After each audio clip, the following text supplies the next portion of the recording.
This morning in Motivational Monday, we are focusing on a big question. How can we thrive as our truest selves? Our next guest believes the answer lies in a more mindful way of living. Susan Cain is the author of the best-selling books Quiet and Bittersweet, which was a recent Oprah's Book Club pick. Her TED Talks, by the way, have been viewed more than 40 million times. And now Susan is out with an Audible original series. It's called A Quiet Life in 7 Steps. Sounds intriguing to me. Good morning to you. Good morning. Let's talk about a quiet life and what that really means to lead to happiness.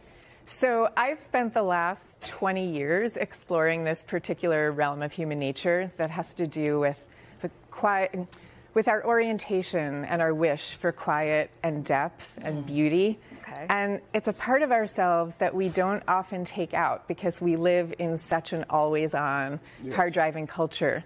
But for many people, when we tune into this aspect of ourselves, it gets us to a richer and deeper form of happiness because we don't always want to be the alpha person or the person who's running everything or running around. Sometimes we want to just be and be tuning into nature or art or knitting or whatever it is for someone. Whatever it is. And to that point, whatever it is for you, you say there are 7 questions you should ask yourself. So there are 7 different steps and that we outline in the series. And I think of them really as falling into 2 different groups.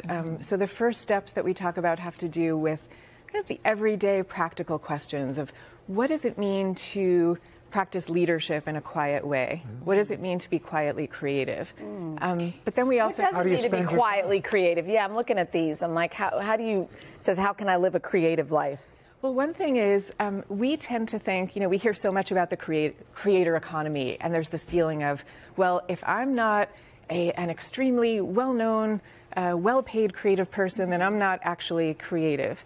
But that's not what creativity is at all. It's more about an orientation to the deeper side of life and the more unseen side of life. And that's something that we can do through going into an art museum, something we can do through baking a cake. There's a lot of different ways to reach that state of being. Right. And these others seem to be more about your emotions here. You talk about emotional pain and grief, things like that. Yeah, it's questions like, what do we do with emotional pain that we can't get rid of, for example? So we as humans, we don't like to talk about this very much because, again, we live in such a kind of positive-oriented culture. But we as humans, we've always experienced loss. We've always experienced emotional pain. And so we're actually evolved to know what to do with it, which is to turn it into a form of meaning. And for many people, that's turning it into some offering of creativity, or it could be healing, or anything. Like if you think about it, after 9/11, so many people signed up to become firefighters. Right. And during the lockdown, so many people signed up for medical school and nursing school. So this is a human response to loss and pain, to see what meaning can I take from this and how can I move forward. Susan, it seems to me that living a quiet life, we're not used to doing that, and that it could be actually uncomfortable. Do you have to work through that to get to that point? Because it's like all of a sudden you're looking at really tough things. Well, it may be uncomfortable at the beginning, but what I find is that many people feel incredibly liberated.